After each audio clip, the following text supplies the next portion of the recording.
Nous avons ensuite une délibération 9-11. Y a-t-il des souhaits d'intervention, monsieur? Pardon. Allez-y, madame.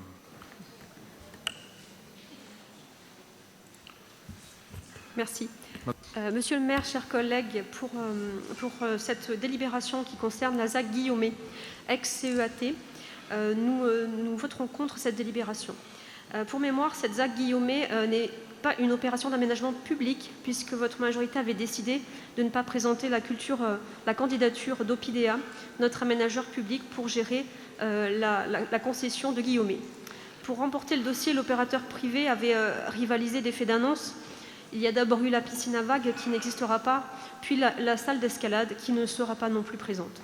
Cependant, les équipements sportifs prévus dans le premier projet d'équipement public que vous avez voté en 2019 sont repris quasiment à l'identique dans cette délibération. Donc l'avenant qui nous est proposé aujourd'hui porte sur l'installation d'un système de vidéosurveillance pour, je vous cite, « dissuader l'appropriation négative du quartier ».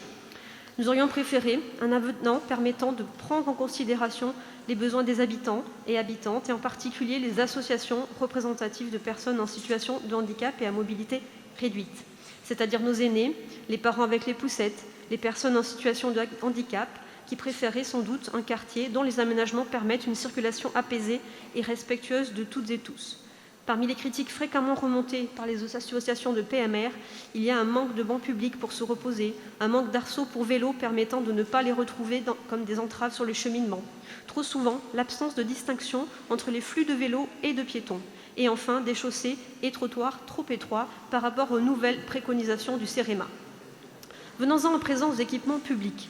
Compte tenu des nombreux travaux de construction aux alentours de ce quartier, notamment le quartier Tezo, en plus de se réaliser sur cette zone, et donc de l'afflux de population qui est anticipé, l'autorité environnementale avait dans son avis recommandé de construire une école dans la ZAC, ce qui n'est pas prévu. Cette extension, certes, il y a l'extension de l'école de Jolimont qui est à proximité, mais en revanche, nous aurions aimé avoir des informations complémentaires sur le projet qui était envisagé sur la zone Latécoère qui avait été annoncé en 2019. Quant à la construction de logements sociaux, vous avez fait le choix de les faire construire par des opérateurs privés et non pas par des bailleurs sociaux qui donc vont les racheter à ces opérateurs privés. Nous considérons que les bailleurs sociaux ont d'autres compétences que celles de gérer des parcs de logements. Ils ont la compétence de construire, évidemment, et ils peuvent même avoir la compétence d'aménager ces zones. Ils n'ont donc pas vocation à demeurer passifs et à n'être que des clients d'opérateurs privés. Enfin, l'emblématique bâtiment Le Maresquier, pour lequel il avait été annoncé que l'État allait utiliser ce lieu pour faire un équipement éducatif important. Malheureusement, nous savons aujourd'hui que ce ne sera pas le cas.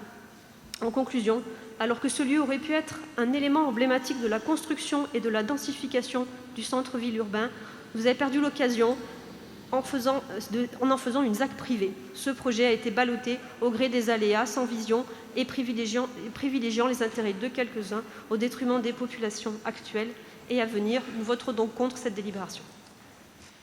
Y a-t-il d'autres interventions à ce sujet? Je vais donner la parole à Annette Legnaud pour répondre et en réalité redresser le propos extrêmement dogmatique et à côté de la réalité que nous venons d'entendre. Alors, l'opération ZAC de Guillaumet est une vieille opération qui date d'il y a quelques années. Et si vous vous souvenez, ou peut-être ne le savez-vous pas, que cette acquisition qui a été faite par la collectivité a été faite dans un cadre très particulier à l'État, avec un programme défini également avec l'État. Donc, toute la programmation qui se fait actuellement sur le site de cette ZAC finalement découle d'un accord avec l'État sur une programmation avec des logements sociaux, avec de la mixité sociale, de la mixité fonctionnelle, des activités et des équipements publics. Et c'est sur cette base-là que nous avons qu'il y a eu l'appel à candidature, mais qui était déjà un goût parti dans le secteur public. Donc nous, c'est en quelque sorte un héritage, donc, dans le secteur privé, pardon. Donc c'est en quelque sorte, nous avons poursuivi et nous avons renégocié avec l'État, bien évidemment, le programme, mais nous avons poursuivi dans la dynamique de l'aménageur privé. et c'est un aménageur privé que vous connaissez qui a été identifié sur la base d'un programme qui a été convenu avec l'État. Donc, que ce soit le logement social, que ce soit les activités tertiaires, que ce soit les équipements publics, tout a été convenu dès le départ dans le cadre d'un programme avant de lancer le concours de concession. Je voudrais revenir sur ce que vous avez évoqué en matière d'équipement public qui fait l'objet de cette délibération. Vous dites injustement qu'il était prévu une école, que un organisme avait, dans le cadre des consultations, avait identifié un besoin scolaire important sur ce site de Guillaumet. Il a été identifié un besoin scolaire, effectivement, lié à l'accueil de nouvelles populations. Et ce besoin scolaire a été identifié à 500 mètres carrés de surface de plancher supplémentaire. Il ne s'agit pas d'un groupe scolaire, mais de classes qui s'avèrent indispensables compte tenu de la présence à proximité, d'ailleurs, d'un groupe scolaire important qui est le groupe scolaire de... Alors, j'ai un trou. De Jolimont, pardon, excusez-moi.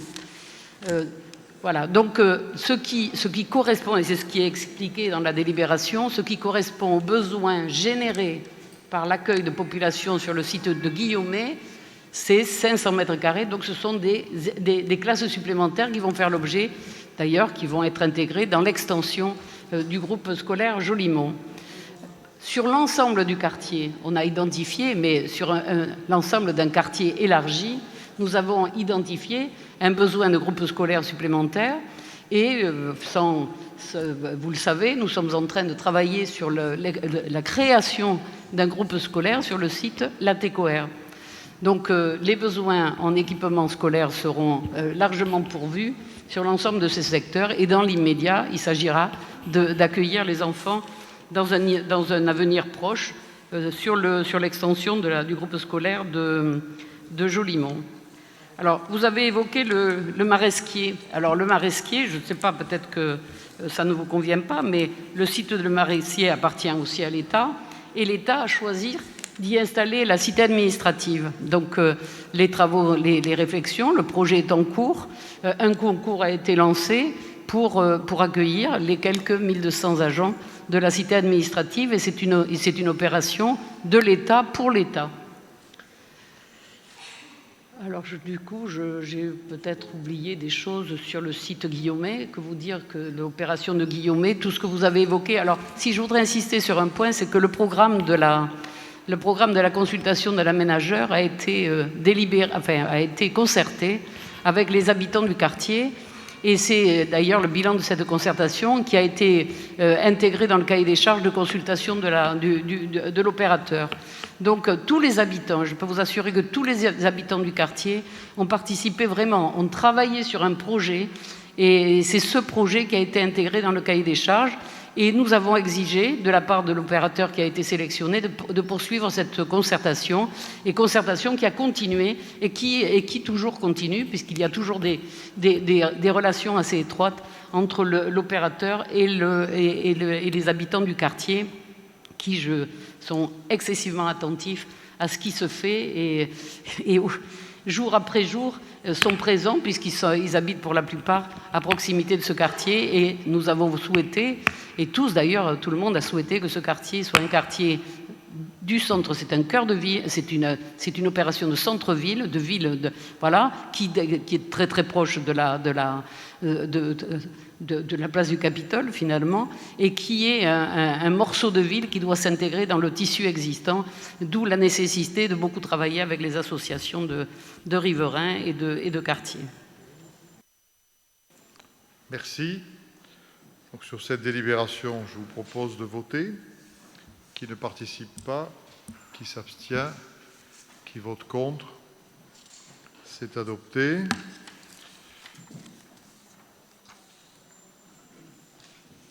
Sur les délibérations de Madame Legnaud, nous en avons terminé.